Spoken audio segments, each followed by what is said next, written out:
Testing, testing.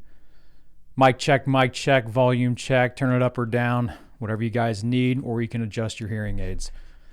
First, I want to say if you're watching this, congratulations, you figured it out. Excellent. Second thing I want to say is I know this isn't the orthodox way of running a Sunday school class, and for that, I apologize.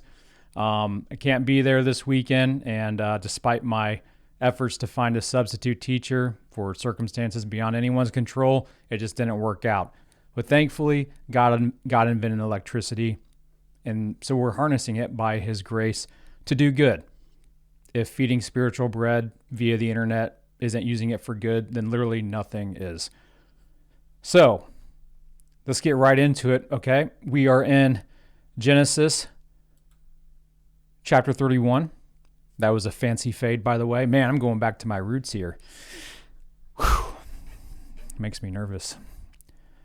So the context of where are we in this Genesis timeline? So last week, remember, Jacob and his wives, they had 11 sons by this point. Joseph being the last one that was born to Rachel. And Jacob sees this as an opportunity to now want to leave Laban behind in Haran, return to the promised land in Canaan, and provide for his own family. But Laban negotiates with him because Laban doesn't want to lose Jacob, such a hardworking hired hand that he's getting for free, right? Because he hasn't been giving Jacob any wages, just his two wives. And so they come to this agreement, and Jacob is going to continue shepherding Laban's flock, but Jacob is going to retain a small portion of the offspring of that flock for his own. And they negotiate the details. It's the speckled and spotted, just the minority sheep and goats that Jacob will get to keep. But Laban, the first thing he does is snatch up all those speckled and spotted livestock that would bear that kind of offspring for Jacob, gives it to his sons, and sends them on a 3 days journey away. So here Jacob is left shepherding Laban's flock full of all the desirable colored coats, all black goats and all white sheep. And so Jacob gets to breeding anyway, laying out sticks, a superstition of the time that female livestock, and even for humans, what they would look at while they're mating would have an effect on their children, on their livestock, on what they breed. So he's putting out stripe sticks to hopefully produce that desired offspring. And it works. It works. Not the way Jacob thinks it works, because God's hand's behind it. So that's what we talked about last week. And here in Genesis chapter 31, we are picking it up there, all right, to see how this has what all this has led to over the past 6 years of this breeding going on. So 6 years has passed. You do the math, 7 years of shepherding for Rachel, plus another 7 after he was given Leah for Rachel again. So that's 14 years, 6 years of this breeding offspring for himself, for Laban as well. That leads us to Jacob has been in Haran for 20 years now. So math, the hard part's out of the way, the math is out of the way. Let's get to the slides. Next slide, please. Thank you, Kevin.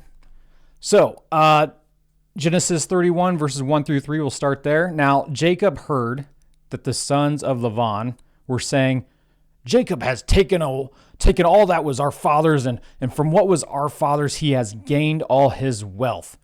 And Jacob saw that Laban did not regard him with favor as before. Then the Lord said to Jacob, return to the land of your fathers and to your kindred, and I will be with you. Okay. So if you think back, after Jacob's initial 30 days in Haran, he worked for free for Laban, and Laban wanted to keep him on. All right, he highly favored Jacob throughout the years. But that was only when God's blessings were obviously flowing through Jacob, leading to Laban's benefit, because Jacob was his hired hand, his indentured servant, basically. All right, that wealth generated through Jacob very much favored or blessed Laban. Now, that is something that, as we discussed last week, which would have been 6 years prior in this timeline when they were making this deal about the offspring of the livestock for Jacob, that's something Laban admitted to right away, if you think back. So Laban previously admitted to this truth that, Jacob was highly blessed and favored by God, okay? But now the balance of this wealth has shifted, okay? Laban's no longer the wealthy one of the two. And this has caused Laban's sons to become very resentful. Laban's sons are not too happy with Jacob, and they accuse Jacob of stealing from their father and what belongs to their father. And why are his sons so upset about it? Because that's their inheritance, okay? Their future inheritance they see now in the hands of Jacob. Because over the last 6 years, Jacob has been breeding this flock, and Jacob just keeps acquiring more and more livestock for himself. And remember, Jacob was intentionally putting out or he was keeping the sticks from the flock when the weaker of the animals were breeding. Therefore, that offspring would have been Laban. So Laban got the weaker of the group, even though the sticks had nothing to do with it. It was all God's providence. Okay. Whoops, wrong button. Man, I'm so rusty at this. Luma wipe. Not to me. I just Luma wipe to me. Man, I am very rusty at this. Okay, bear with me. Here we go.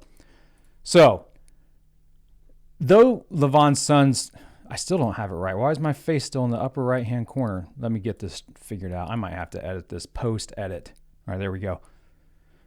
So, although Laban's sons are accusing Jacob of thievery, the reality of the situation is that God is in fact still with Jacob, and it's God who caused their father's scheming, Laban's scheming, to backfire on him. And if you think about it, that's a common theme of this patriarchal history that began, with Genesis 11, technically 10, but since Genesis 11, that's this backfiring of this human scheming from Abraham and Sarah with Hagar and Ishmael, Rachel and Jacob scheming against Isaac to get the blessing. All of this has backfired. And it's just another continuous theme that it's like right from the beginning of human history, God wants to make clear, don't work in your own strength, especially not wickedly, because that's just going to backfire on you in the long run. All right. Now that's the scheming of Laban, that's scheming that his sons also participated in, if you think back to last week, right? Because what did Laban do after he made this agreement with Jacob, that Jacob can keep the undesirable offspring? Laban gives that undesirable traded livestock to his sons, and his sons are involved, and then they go away 3 days from Laban's farm or whatever, from Jacob, so Jacob can't follow. So these sons willingly participated in this, just wicked scheme of theirs, okay? This unrighteous, greedy scheme. But still, they fail to introspect on their current or on their recent past mistreatment of Jacob and doing all these things to him, and how they're now reaping the fruit of the rotten fruit of what they sowed, right? They're reaping what they sowed. That's the reality of the situation. Instead of blaming Jacob, they should really be looking at themselves and what they did wrong. And we'll start here with Proverbs 22:16 to kick us off on these extra code texts, these verses here. Proverbs 22:16. Whoever oppresses the poor to increase his own wealth, or gives to the rich, who already has wealth, will only come to poverty. Will only come to poverty. Sounds like what the Laban family has been doing for decades now to Jacob and his household, oppressing the poor to increase his own wealth. It's almost like, Solomon read these deeper truths of Genesis, and then the Holy Spirit inspired him to write these, Proverbs. It's crazy how it all flows so elegantly. Okay, I guess we shouldn't be surprised by that, though. Next bullet point. Now, we discussed this briefly last week, if you think about it. Remember, envy is blinding and leads to irrational thinking, distorting the truth, blatant lying, but a lot more than that. And we talked about that last week with who? Rachel, right? And Leah, the two sister wives, okay? Their envy and their sibling rivalry between each other led them to make just stupid assumptions, essentially, like Rachel blaming Jacob for her own barrenness, that kind of thing. And Leah naming two of her sons, Gad and Asher, after pagan idols, right?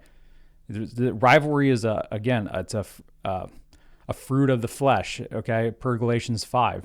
It's blinding, and that's exactly what these sons of Laban are experiencing right now. Their envy of Jacob and his increase in wealth over the last 6 years have led Laban's sons into darkness, into blindness, to think irrationally. And how so? How are they thinking irrationally? Think about it. It makes no sense to believe that a man, that man being Jacob, who is blessed by God, which, Lavan had already admitted to, it's irrational to think that such a man blessed by God needs to resort to stealing, especially when it was they who stole from Jacob. Make that make sense, right? Here they're accusing Jacob of theft when it was they who stole Jacob's agreed to livestock that he would bring offspring for himself, and then they went a 3 days journey, accusing Jacob of what they themselves are guilty of. Man, you just look into politics these days and you see that everywhere, right? Just, one side accusing the other of things that they are guilty of. That's what sin does to you, right? It puts on the blinders to make you think irrationally. Let's look at a few of these co-texts here. We'll start with James 3:16. For where jealousy and selfish ambition exist, like Lavan and his sons here, there will be disorder in every vile practice. Like Lavan and his sons, selfish ambition leading them to cheat the poor, aka Jacob, out of the wages that they agreed to. Okay. Next one in that list there is Titus 3:3. Paul writing to Titus, for we ourselves were once foolish, disobedient, led astray, slaves to various passions and pleasures, passing our days in malice and, there's the word envy again, hated by others and hating one another. Okay? So that kind of puts things in perspective when we're mistreated, right? So keep in mind, Jacob, after he was mistreated by Lavan and his sons, he stayed and held to his part of the deal, and then the vengeance came when he tried to breed weaker sheep and goats for Lavan. But we should look at this in this regard. So we can and should be willing to forgive those who treat us wickedly, because we ourselves were once in their shoes before God called us out of the darkness, right?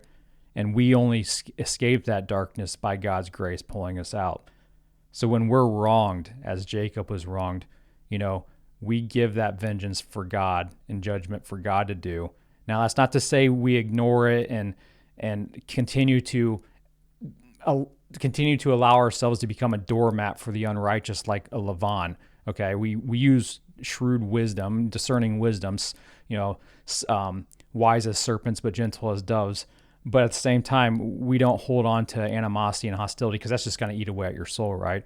But we forgive, and then we act wisely, knowing that we were once as blind as such people. And in a way, we're all still blind because we're not glorified yet. Sanctification is pretty much literally a progressive removing the blinders from your eyes as you become made in the image of Christ, who is the light. So, we're all still dealing with our sin nature. And I think we got one more, Matthew 27:18. For he knew, and that he is Pilate, and he knew. So that means he's right. The Bible's saying Pilate was right to think this or know this, that he knew that it was out of envy, there's the word envy again, that they being the Jews, and to clarify, it's the religious elite, had delivered him being Jesus, up. So for he knew that it was out of envy that they had delivered Jesus up, and we discussed this during our study of John's gospel. I mean, it's literally envy that put on the blinders so thickly that they crucified God in the flesh. Man, that's how dark envy can lead you. And again, from someone who's been backslidden for years, I can 100% vouch for that. All right, envy is blinding beyond belief. So God prepared Jacob. Of course, God uses things for good for this moment. God prepared Jacob for this moment by first giving him the desire. Remember, last week we talked about how Jacob had his 11th son Joseph through his favorite wife Rachel, and he takes this now as some sort of realization that now it's time to go back to the promised land and get the other half of the blessing he's promised. He's got the desire, but he didn't have the means yet to leave Haran, did he? He didn't have any sheep for himself. He's been working as an indentured servant for Lavan for, it was 14 years at that time, okay? So he had the desire to go, but he was stuck. He even had to go ask Lavan for permission, and now he just worked for 6 years breeding sheep again. But back to the slide here. After the means God promised are fully received, and those means that we're going to talk about here are the sheep that Jacob was promised in a dream that we're about to discuss in the next couple slides. He didn't have the desire, or he had the desire, didn't have the means, but once those means of providing for his family and leaving Lavan were fully received, God then makes it clear that the right time has come by reassuring Jacob he is with Jacob. Okay? Now there is a pattern here, a pattern that we can kind of look to when we want to see God working and directing us in our lives. So first came the desire. God puts it in your heart to do something, but you can't do it in your own strength, right? You might have the desire, but if you're working in your own strength, that's not God honoring. That's not righteousness. All righteousness flows from God. So you might have the desire in your heart to do something, but if you don't have the means to do it, it's not the right time. Maybe God is calling you to do something, but you just can't work in your own strength. But once, in this pattern that we're going off of here, once the right time has come, you'll receive the means. You'll still have it in your heart, and then God will give you some sort of reassurance, and maybe that's through a Bible study, maybe that's through prayer, or some sort of conviction. Like, now is the time. And in fact, that's like the pattern that came to me when I began teaching this class. That just came to my mind. That's like the exact pattern that led me to teach this class. So maybe that's not a blanket pattern for how it always works, but I think that's a pretty legit pattern to keep in mind as we're trying to discern God's will in our lives. Okay? Next slide, please. Thank you, Kevin. So Jacob sent and called Rachel and Leah into the field where his flock was, and said to them, I see that your father does not regard me with favor, as he did before. But the God of my father has been with me. You know that I served your father with all my strength, yet your father has cheated me and changed my ways 10 times, but God did not permit him to harm me. Man, it sounds like Jacob has come a long way since he first arrived there. So, Jacob immediately begins making moves to obey God's command to leave. We do know that God has told Jacob to return to the promised land, so he's acting faithfully here, okay?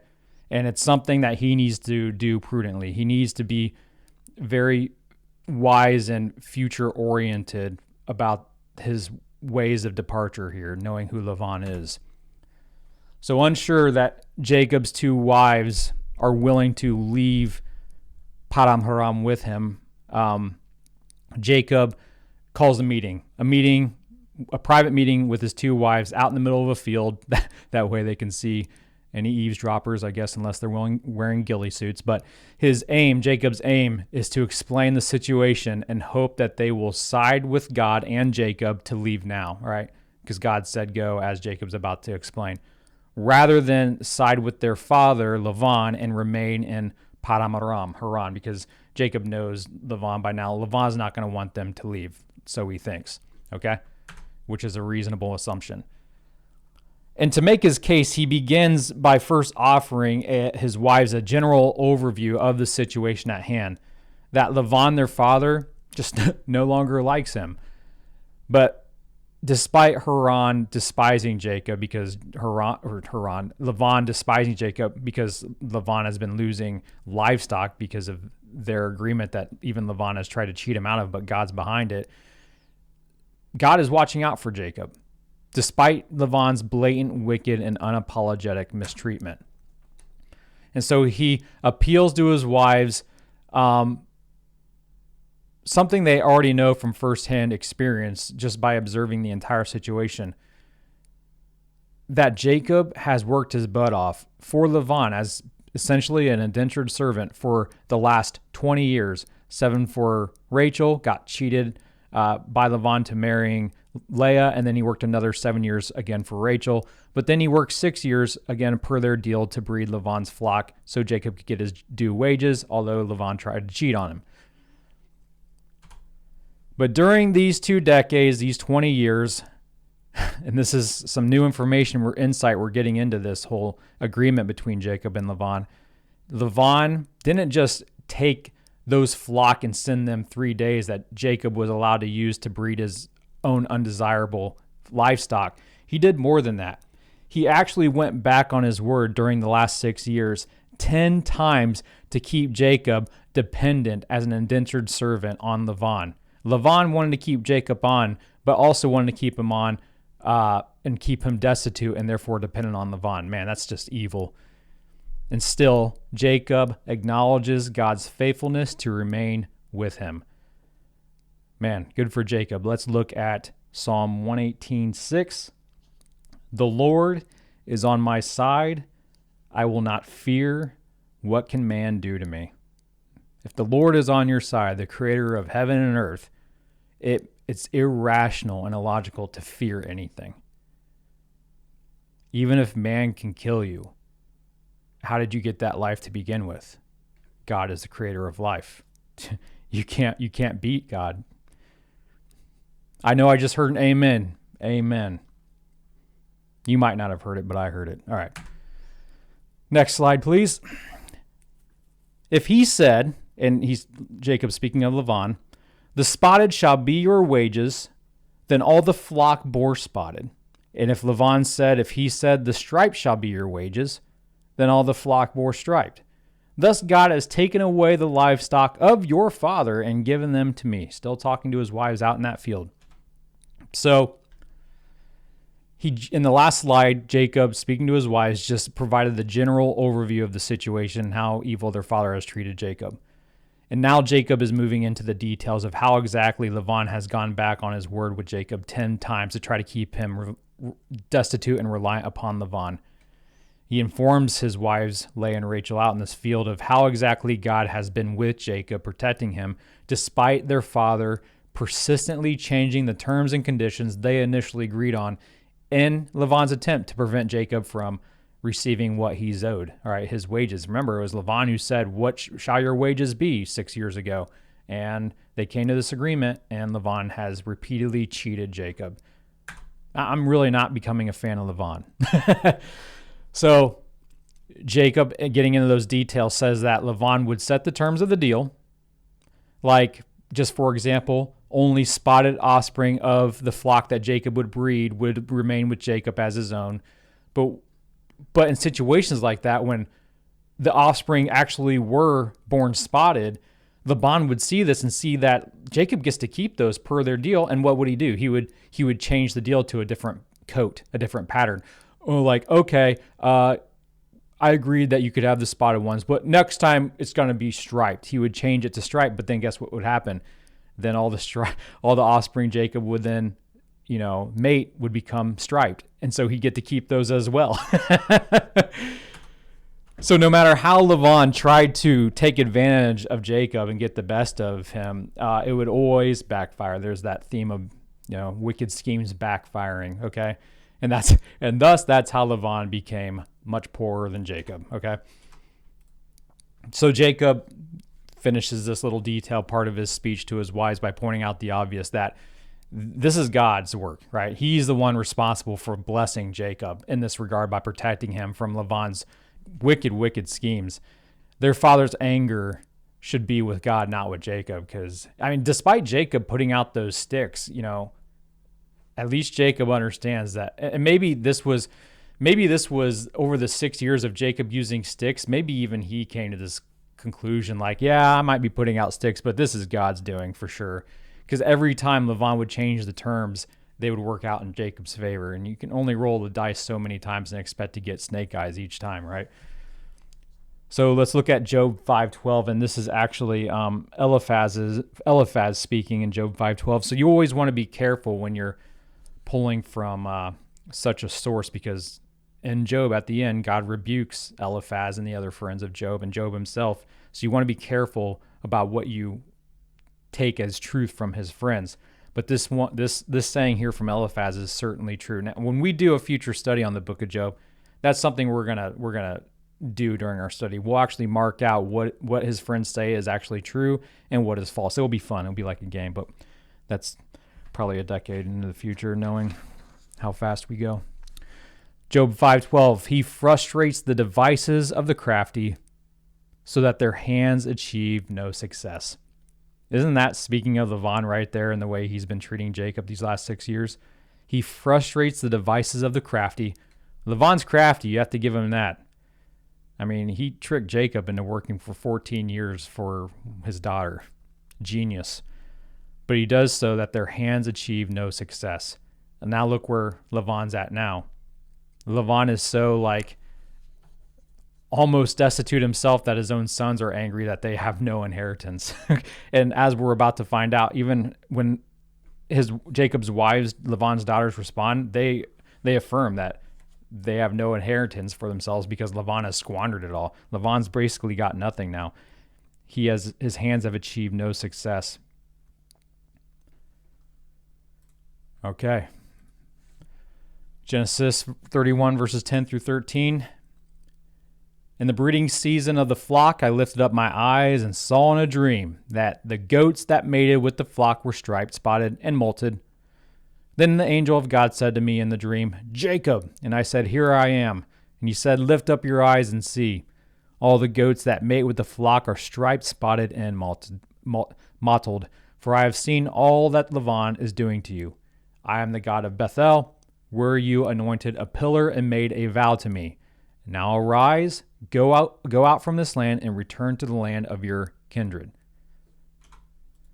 So he's still speaking with his wives out in the field like a bunch of weirdos. And he moves to, in the conversation, he now moves to prove how the whole livestock thing that he's been talking about was in fact no coincidence, but God's doing. This is the proof he's presenting.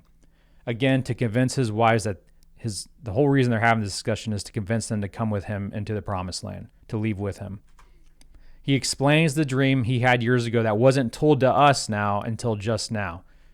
This is a dream that he had after Lavan, their father, went out of his way, literally 3 days journey out of the way through his sons, to cheat Jacob by stealing the undesirable offspring that should have, helped Jacob get what's owed to him. So this dream came right after Lavan did that scheme. Now, this is Jacob's second and final recorded divine dream, but divine dreams will remain a constant thing as we continue into, Joseph here in a little bit. And he says that the angel of God said to me in the dream. So let's really briefly, just a couple bullet points, discuss the difference between the angel of the Lord and the angel of God, okay, if there is any difference. So the angel of the Lord, otherwise, in the original, it's the angel of Yahweh, was most used previously in Genesis to this point, okay? And this is, as we discussed before, a reference to a theophany. It's God, okay? Even though it says angel of the Lord, it's Yahweh himself. And most likely it's probably Christ in most circumstances, especially when this angel of Yahweh is, on the earth, okay? But this is the first use of this phrase, the angel of God, or the angel of Elohim. Elohim was what was used in Genesis 1:1. In the beginning, God created. It's Elohim. Okay, it has a kind of a connotation of plurality to it because of the Trinity. But this also refers to a theophany as well. It was the Lord himself who appeared to Jacob in his dream at Bethel with the ladder thing, right? Notice there in verse 13 right up here, it says, I am the God of Bethel. So it's the same God. It's not a different God. It's not an angel. It is God. The same God that we know appeared to Jacob at Bethel in his dream at the top of the staircase, right? So even though it says the angel of God and not the angel of Yahweh or angel of the Lord, it's the same God, okay? And in the dream at Bethel, some 20 years ago on his way up there to Haran, the angels ascending and descending the ladder were referred to as the angels of God, plural. I looked into that etymology there. So this is singular, the angel of God, the theophany, God himself. But those angels, this is how we know it's not an angel, but actually God speaking to Jacob here in this dream. When it was referring to angels, it was actually plural because the angels of God were ascending and descending the staircase. Okay. So the angel of the Lord, what's the difference then between, why use all of a sudden the angel of God instead of the angel of the Lord like Moses, the author, has been using up to this point? So the angel of the Lord emphasizes covenant presence, I am with you, I've chosen you kind of thing, while the angel of God here being used emphasizes authority and power, okay? Notice God says, I've seen that all that Lavan has done to you, and I'm in control here. You're going to go return to the land of your kindred, okay? At Bethel, Jacob encountered the Lord's covenant promise, okay? It was the first time God ever revealed himself in any kind of vision or dream to Jacob. But here, Jacob encounters God's sovereign intervention and justice, okay? That's why the angel of God is being used instead of angel of the Lord as it was previously. And so how does Jacob respond? He says, here I am. I'm listening. It's basically what he's saying. I'm here. I'm listening. What's up? What's up, God? Through many years of hardship, God brought Jacob to the exact moment where he was ready to listen and obey whatever God had to say. So keep this in mind for this pattern that we discussed in the previous slide, right? Jacob had the desire to leave after the 14 years of serving Laban for his wives, but he had no means. He had no way to provide for his household. So he comes to an agreement, a deal with Laban to shepherd Laban's flock, and Jacob will get to keep a few for himself. But Laban immediately cheats Jacob out of it and takes the undesirables away from the flock. And so Jacob here he still has the desire to leave, but now he's been backstabbed and he has no means. Okay.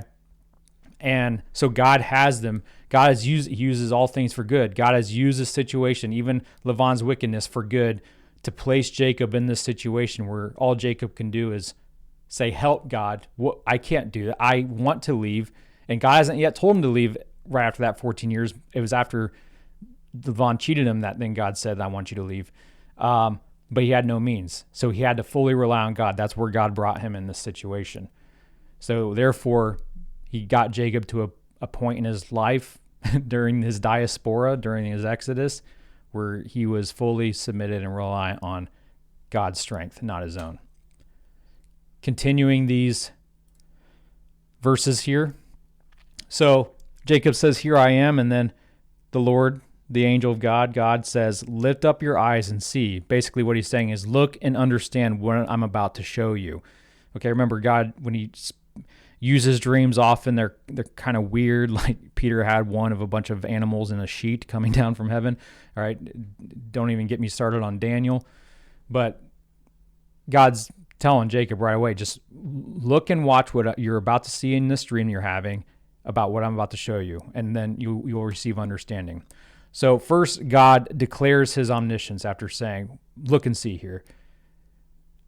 For I have seen all that Laban is doing to you.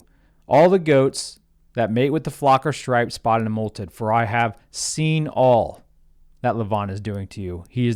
God is declaring his omniscience over the situation, his all-knowingness to Jacob over the mistreatment he's received. Yes, Jacob, I know where you're at. Better than you know where you're at. I know what's going on, okay? Specifically, how Laban and his sons had just stolen livestock that would have led to offspring for Jacob and what he's owed. And so God shows Jacob the means by which he will be justly compensated. And then at the same time, because God can do more than one thing at once, God will use this opportunity to hold Laban accountable and his sons accountable for the wicked treatment of God's servant, which would be Jacob here. You don't mess with God's children, right? Or God's people, as Iran is figuring out right now, okay? So God shows Jacob that in his dream that the desirable flock he is shepherding for Laban will produce the undesirable offspring he is owed. That would be his wages. So once the number of the offspring equals the number of livestock that Laban cheated Jacob out of, Jacob will then return to the promised land, though it will take several years, even though this is about 6 years ago, this dream that Jacob had in this timeline. This dream he had is about 6 years ago. And even though God says, now arise, he doesn't mean like right now. He means, when you've got those livestock, you will then go and return to the promised land, the land of your kindred. But that time will take 6 years, okay, because that's where we're at now. 6 years to balance those scales, okay, by breeding Laban's flock for his own wages. So though Jacob responded according to his own understanding and the common belief of the era with those sticks, that superstition, God still faithfully gave Jacob the offspring that God promised him in that dream. So Jacob gets cheated. He has this dream. God gives him the what for, or the insight of what's going to happen. And Jacob still resorts to using sticks, but regardless, God keeps his promises that he will get the offspring, and he does. And it worked because Jacob ultimately, as we just read in the previous slide, gives glory to God for all of it. So Jacob is telling his wives here in this field that God is doing more than just protecting Jacob. God is leading Jacob. And the place God is leading Jacob to is not this place in Haran, but to the land from which he first met God, okay? Back to the promised land, Canaan. And they, his wives, should side with Jacob and God, over their father, their cheating father, their despicable father. Now, it's biblically wise to remember the specific moments in your past where God met you. So this is how we're going to make it applicable to our lives here for a second. Remember the specific moments in your past where God met you. And it probably wasn't in a dream, okay? But through a circumstance in your life, maybe it was a circumstance where you realized you had desire, or you were put in a position where everything was just out of your control, and yet God saw you through that, okay? Wherever God has met you in your past.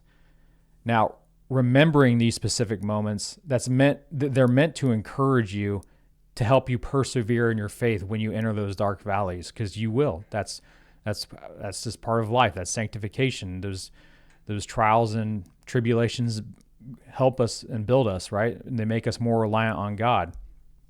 But also, our past, moments in our life where God met us can also be used as part of our witness and testimony to encourage others, as Jacob is doing in this field with his wives, right? He's using how God has worked in his past to encourage his wives to be like, yeah, believe and trust God and come with me to the promised land. Man, that's evangelism right there. The God that met you is the same God who is still leading you now. So we all have a witness and testimony, a story to tell of how we were pulled out of the darkness. Even if you were raised in the church like I have, I doubt you were a perfect angel. Or maybe you were. Good for you. But we all have a story to tell of how we can discern God moving. And maybe it was just that one time, and you've kind of been a lukewarm Christian, and you need to repent for that. But when God pulled you out of darkness, that's your testimony. And whenever you're going through, and I do this all the time, if I'm going through something difficult and maybe doubt starts to creep in my mind, or fear or whatever, I pray, obviously, read my scripture, but I also think back on, this is what God did for me, and he's done really marvelous things for me personally, and I know he has for a lot of you as well. I mean, if you're sitting in this classroom, he's done marvelous things for you. Or maybe he just wants to correct you and hates you because I'm your teacher.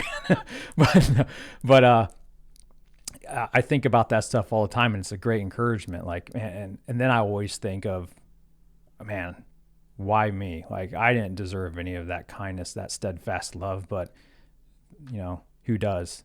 It's all God's grace. All right, moving along. We are 40 minutes in. I got to speed this up. Let's go really fast. No. So, just like 10 more verses. Then Rachel and Leah answered and said to him, it's their turn to talk, right? Is there any portion or inheritance left to us in our father's house? Are we not regarded by him as foreigners? For he has sold us, and he has indeed devoured our money. All the wealth that God has taken away from our father belongs to us and to our children. And then whatever God has said to you, do. Now then, whatever God has said to you, do. So the two sisters that he's talking to in the field have heard Jacob's appeal. They've heard their husband's appeal, and they respond with their answer, yes, we hear you. They are fully aware, they are well aware of Laban's shady ways, okay, because they too have been mistreated by their father. Remember, Laban exchanged both Leah and Rachel for 14 years of labor from Jacob, okay? Now, typically, that was Jacob's dowry.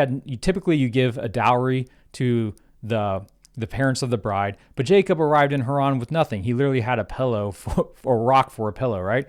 So what does he do? He gives himself his free labor as his dowry. And what happened? Laban was very blessed by Jacob being his indentured servant those 14 years. He gained profit, but what did he do with those profits? He didn't save them and set those profits aside to give as an inheritance to his daughters, which is typically what you did in the culture. You would save the dowry, and the father would give that dowry later to his daughters, but he set nothing aside for them. All right. And because Jacob is this foreigner from Canaan, even though he's distant family, he's treated like a foreigner by Laban. And because he passed his wives onto Jacob, or passed his daughters onto Jacob as his wives, he's treating them the same way, basically as foreigners. These peons, these indentured servant slaves from Canaan. What a loving father. So what did they have to gain by staying with their father? That's their mentality. Why should we stay here with our father? He doesn't treat us very well. He doesn't really care for us. As far as the wives are concerned, Leah and Rachel, God transferred the money that was meant for them, the dowry that Jacob had been working on for 14 years, at this point 20 years. God has taken that dowry from Laban. That's why he's destitute now, and has given it to Jacob for them and their children. Okay? So what are they going to do? They decide to go with their husband, and they urge Jacob admirably to obey whatever God says. That's some solid advice, okay? So despite the rivalry that we've been talking about these last couple weeks between Rachel and Leah, they unite on this at least. Right? I think the rivalry seems to at least be on pause, but because they have their children now, they have 11 sons, and so however many daughters, and now they're uniting to get out of here, away from their father. Okay. So Jacob arose and his sons and his wife, or arose and set his sons and wives on camels.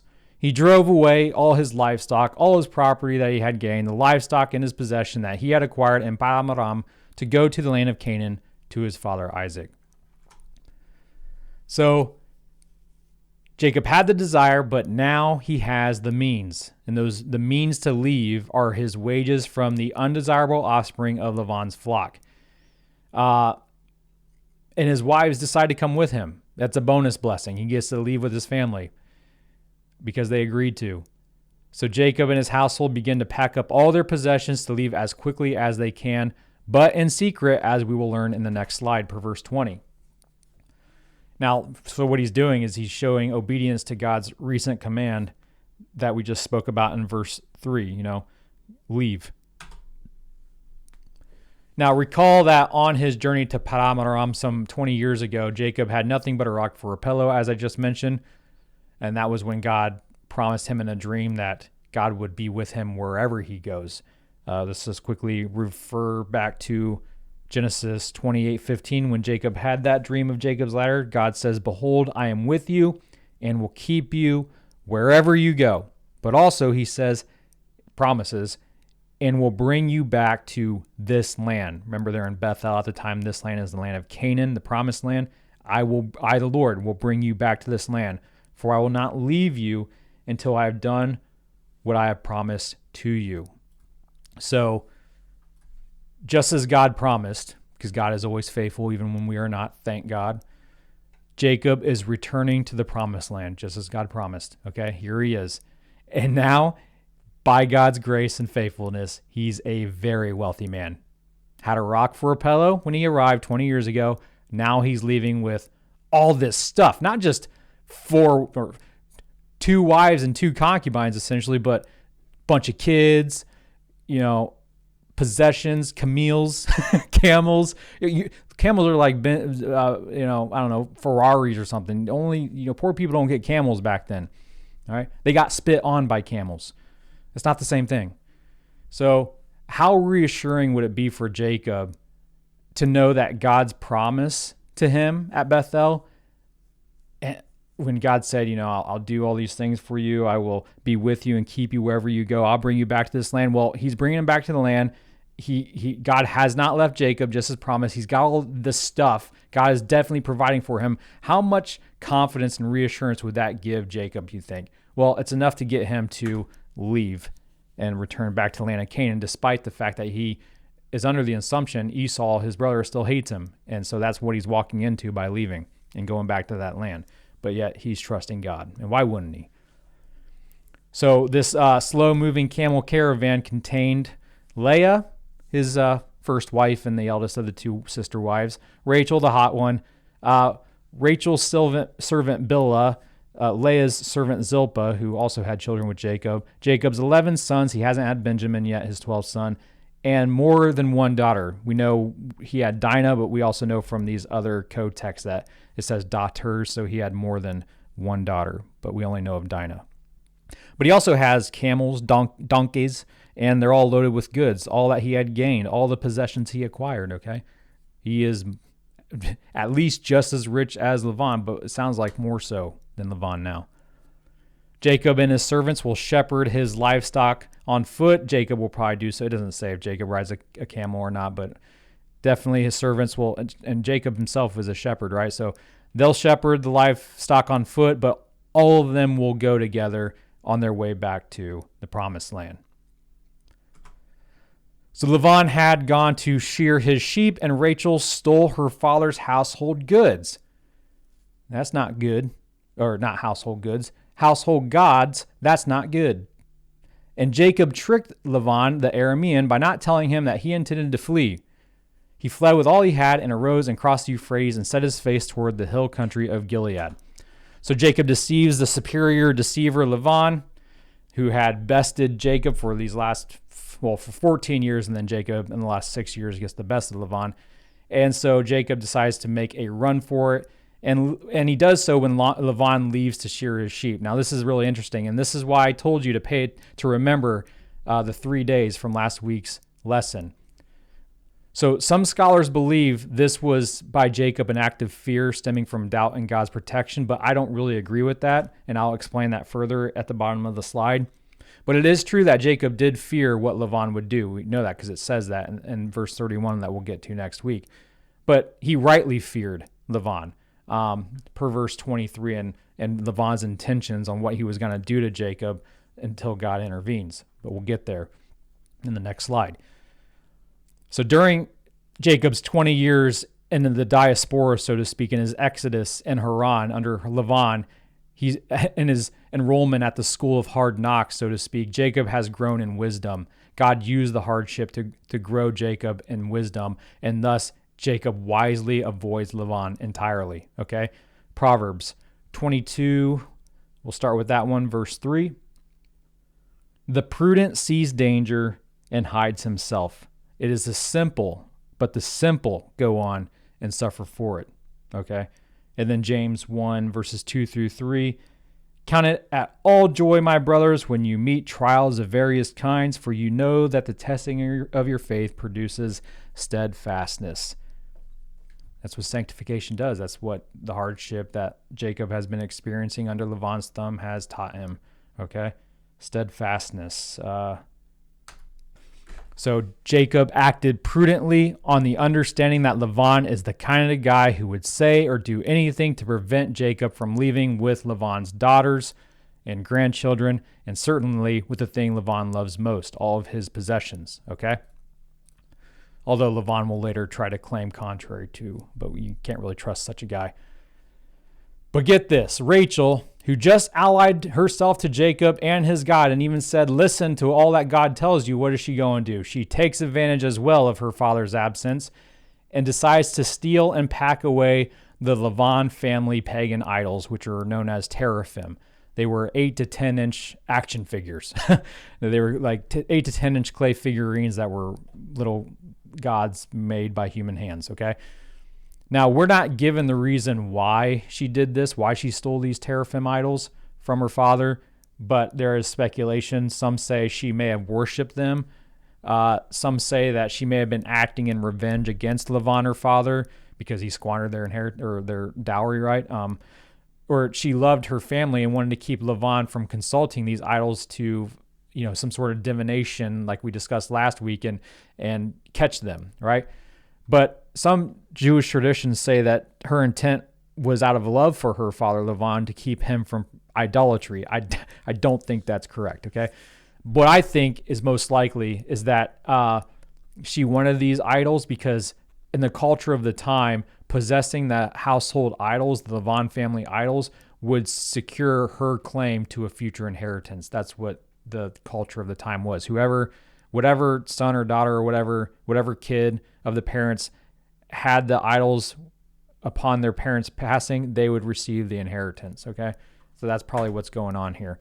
But regardless, it obviously wasn't a smart move to bring such objects that we now know because of God's word are associated with demon worship on this trip. In fact, it's so not wise that they will place Rachel's life at risk when Lavan finally catches up with them, seeking his little action figure gods. And so they're heading to Gilead. That region is about 300 miles south of Haran, between the Sea of Galilee and the Dead Sea, just east of the Jordan River. That's where the story will pick up next week. Jacob had the threat of Lavan behind him, but keep in mind he also had the threat of an angry Esau, his older twin brother, just ahead of him as he returns to the land. And he was never informed by his mother, Rebekah, that Esau has cooled off, okay? So this is why I believe Jacob has at least some trust in God's protection, because he might be fleeing Lavan and danger from him, but he's going right back into danger. He's heading toward danger with his brother Esau. Okay, so though he may have fear, and he does have fear of Lavan, he's still righteously acting on what God told him to do, return to the promised land. All right, last slide. We'll get through it. Okay, don't leave. I'll know. When it was told Lavan on the third day that Jacob had fled, he took his kinsman with him and pursued him for 7 days and followed close after him into the hill country of Gilead. But God came to Lavan the Aramean in a dream by night and said to him, "Be careful not to say anything to Jacob, either good or bad." Okay, so the 3-day delay, this is why I told you again to remember that 3 days from last week when Lavan took what should have eventually belonged to Jacob and sent it away with his sons 3 days. That may have a connection to to what's going on here, that it took 3 days for Lavan to find out that Jacob had fled with his family, okay? If that's the case, that would be so much poetic justice right there. It was Lavan's own scheming to go backstab Jacob and renege on their deal and take Jacob's flocks away 3 days journey. That's what caused him to allow Jacob a 3 days head start. That's just poetic justice, okay?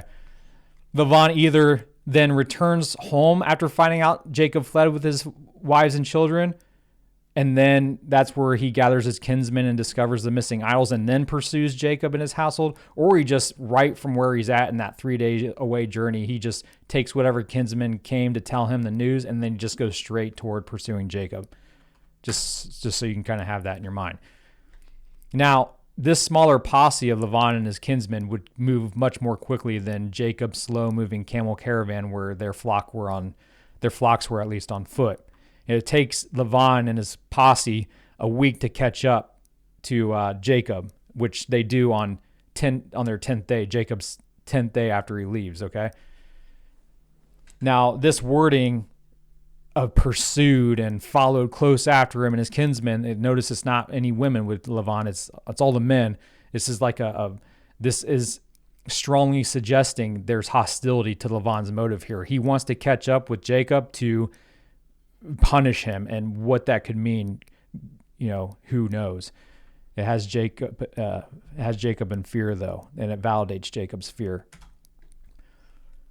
So the reminder that Lavan is the Aramean, you got to think about this. Why all of a sudden is Moses writing that God came to Lavan the Aramean in a dream? Why is he calling him the Aramean all of a sudden? So this is highlighting both Lavan's non-covenant identity. He's not part of, God's covenant, as well as the fact that now Lavan is leaving his own territory, so to speak, to pursue Jacob toward the land that, is God's gift to Jacob. Okay, so this is why God's stepping in now, and that's why Lavan is referred to as the Aramean. Like, you're out of place here, Lavan, all right? You're now acting, God was using you and your evil ways and your hardship that you were treating Jacob with for good, but God told Jacob to do something, and now you're stepping out of line, Lavan. Like, I'm not going to use this. You will not step out of line. That's what God's basically communicating here. So Once again, God impressively, and I always find this impressive, to invade someone's dream, because my dreams are so messed up. The fact that God is so powerful, and it should not surprise me, but it's just so impressive to me that God could invade someone's dream, as messy as and just, nebulous as that would be. I mean, God is awesome. But doing so, remember, we discussed this when we talked about dreams a few weeks ago.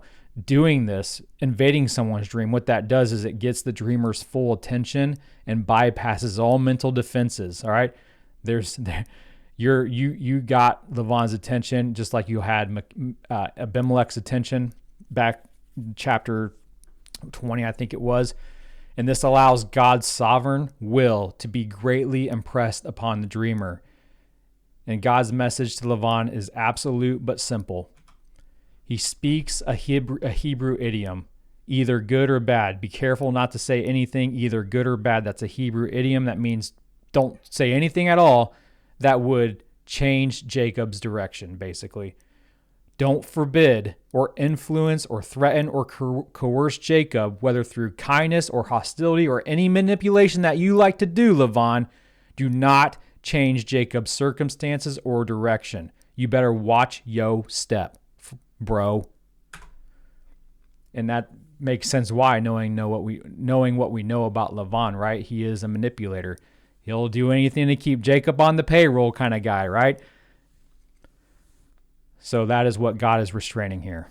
All right. Oh, God is wise. He knows Lavan better than we know Lavan, better than Lavan knows Lavan. So he knows exactly what to say and how to say it, and to say it in a dream when Lavan is completely exposed to what God has to say to him. You be careful, Lavan. You watch your step when you catch up with Jacob, and don't you dare do or say anything that will prevent him from obeying me and going back to the promised land. You've been warned, son. Okay. Look at that. My clock is showing about 58 minutes. If you got this video started in time, then you're leaving on time. If you procrastinated, that's on you, for shame. I know you guys did well. I miss you guys, but God willing, I'll be there next week, and we'll pick it up with the rest of Genesis chapter 31.